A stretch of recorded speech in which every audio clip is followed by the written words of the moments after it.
Your jaw tightens, and something inside you wants to move right now. Heat floods your chest, and your hands ball in a fist before you even decide to make them. That feeling is anger, and it is older than fire, older than language, older than you. Every human who ever lived has felt this exact sensation. But for most of human history, losing control of it could get you killed. Picture a band of 20 people camped on open grassland 60,000 years ago. Everyone here carries a spear, a stone axe, or a knife of chipped flint. There's no police officer, no judge, no wall to lock a dangerous man behind. If your anger turned into violence here, the people around you were the only defense. So the question was never whether ancient humans got angry. The question was what a group of armed, exhausted, hungry people did about it. And the answer built machinery that is still running inside your skull today. Anger begins in the body before it ever reaches your thoughts. A rush of adrenaline, a spike in heart rate, blood pulled toward the muscles. Scientists call this the fight response, and it is ancient, dating back long before humans existed at all. In a small hunting band,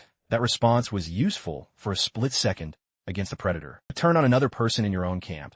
It was something else entirely. A punch thrown in anger did not stay contained. It could start a blood feud that outlived the man who threw it. Anthropologists studying small-scale societies find one striking pattern. The greatest danger to a hunter-gatherer was rarely a lion or a leopard. It was another human being, one he had eaten beside for years. Because everyone was within arm's reach, and everyone was armed. There was no separate room to storm off into, no door to slam. Anger in a band of 20 had nowhere to hide. So archaeology has left us the evidence of what happened when it wasn't managed. At Nataruk, in modern Kenya, archaeologists found the remains of 10,000-year-old hunter-gatherers. Their skeletons showed blunt force wounds, embedded arrow points, bound hands. It is one of the oldest known scenes of group violence in the human record. At Jebel Sahaba, along the Nile Valley, dozens of bodies bore the marks of repeated attacks. Some victims had healed wounds from earlier fights, layered under fresh ones. That layering tells a grim story.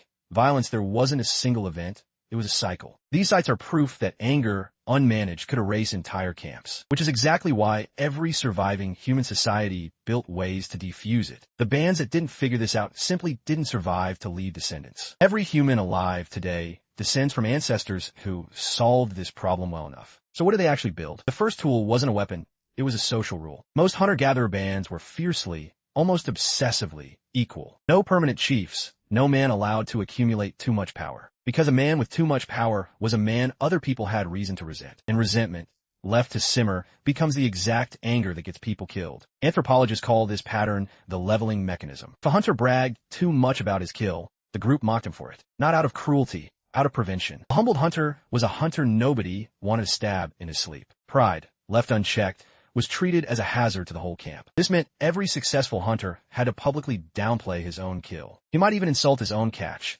calling a fat animal a bag of bones. It sounds strange until you realize what it was actually preventing. It was preventing envy from curdling into rage. Gossip did the same work quietly around every fire. Talking about someone's bad behavior behind their back sounds petty today. In a band with no courts, gossip was the courtroom. A reputation for selfishness or a short temper spread fast, and it mattered. A man known for violent outbursts found it harder to get a hunting partner, harder to get a share of meat when food ran low. The band was punishing him without ever raising a hand. Social pressure did the disciplining that no jail cell could. Ridicule was a scalpel, not a blunt instrument. A well-aimed joke could deflate a rising temper before it became a fight. Turning a tense moment into a shared laugh cooled the blood fast. Humor let people save face while backing down, and backing down mattered, because nobody could afford to fight to the death over an insult. There simply weren't enough hunters in the band to lose one. Every single adult was a hunter, a builder, a parent, and a fighter if needed. Killing or crippling a bandmate in anger could threaten the survival of everyone. So the group had every incentive to stop a fight before it started. The campfire itself became a nightly pressure valve. After a long, dangerous day,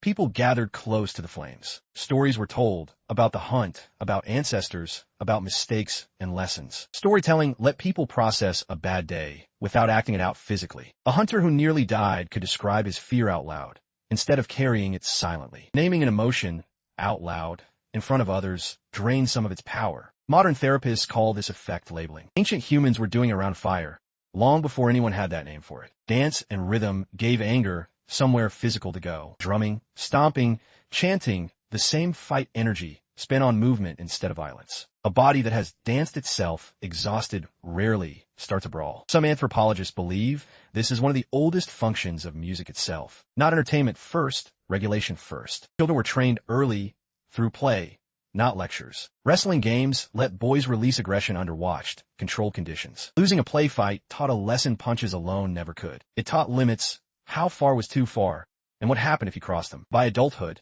that lesson was supposed to be muscle memory. But not every method was gentle. Some societies allowed formal, ritualized combat as a pressure valve. Two angry men could fight, but only under witnessed rules, no weapons, first blood, then stop. It let rage discharge without spiraling into a killing. The fight became a performance the whole camp controlled, rather than chaos nobody could stop. When conflict escalated anyway, elders stepped in as mediators, not to punish, usually, but to talk both sides down. An elder's authority came from trust built over decades, not force. Their job was to find a solution before spears came out. Compensation was a common fix, meat, tools, or a favor owed, exchanged to settle the score. They let the wrong party feel repaid without ever drawing blood. If reconciliation failed completely, there was one tool left, and it was terrifying. Exile. In a landscape without cities, without shelter, without allies, being cast out was close to a death sentence. Alone, a person had no one to share food, no one to watch for predators at night. The threat of exile alone was often enough to keep tempers in check. Nobody wanted to find out how long they'd survive outside the group. Sharing food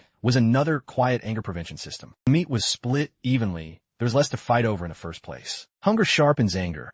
A fed camp was a calmer camp. Strict rules governed who got which cut of meat and why. Breaking those rules wasn't just rude, it was dangerous because it invited resentment. Even the order people ate and could defuse or spark tension. Now compare this to a very different set of ancient people, the Neanderthals. Neanderthal skeletons show a strikingly high rate of healed injuries. Broken ribs, skull fractures, wounds that mended over months. Some researchers once read this as evidence of a violent life. But healed bones tell another story too. Someone cared for the injured long enough for them to mend. That care itself may have been a form of managing group tension. A wounded, angry man nursed back to health was less likely to become a threat later. Some scientists propose that Homo sapiens went even further through a slow process called self-domestication. Exiled, ostracized, or simply avoided as mates. Generation by generation, the population selected, without anyone planning it, for calmer temperaments. Some researchers point to changes in the skull itself as a clue, brow ridges softening, faces becoming less rugged over time. It's a controversial theory, but a compelling one. It suggests evolution itself was quietly punishing uncontrolled rage. Spiritual belief gave anger somewhere else to go to. Some bands blamed sudden fury on angry ancestral spirits, not the person themselves. That belief let a community forgive an outburst without excusing the next one. Shamans and healers were sometimes called to perform rituals to cool a person's temper. Chanting, smoke, symbolic gestures, a kind of ancient emotional first aid. Whether or not the ritual worked physically, it worked socially. It gave the whole camp a script for how to respond to someone else's rage. Every one of these tools, mockery, gossip, dance, mediation, exile, ritual, pointed at the same goal. Keep the group alive by keeping fury from becoming murder. And it worked well enough that we are all here because of it. That tightening jaw you feel today, that heat in your chest, is a hand-me-down. It is tens of thousands of years old, inherited from ancestors who felt exactly what you feel. What's different is not the feeling, it's the machinery built to hold it. Somewhere in your instinct to bite your tongue, to walk away, to laugh off an insult, an old hunter-gatherer is still speaking. Ancient humans didn't erase anger. They built a cage sturdy enough to live next to it. And that cage, passed down for 1,000 generations, is the reason any of us survived long enough to get angry today.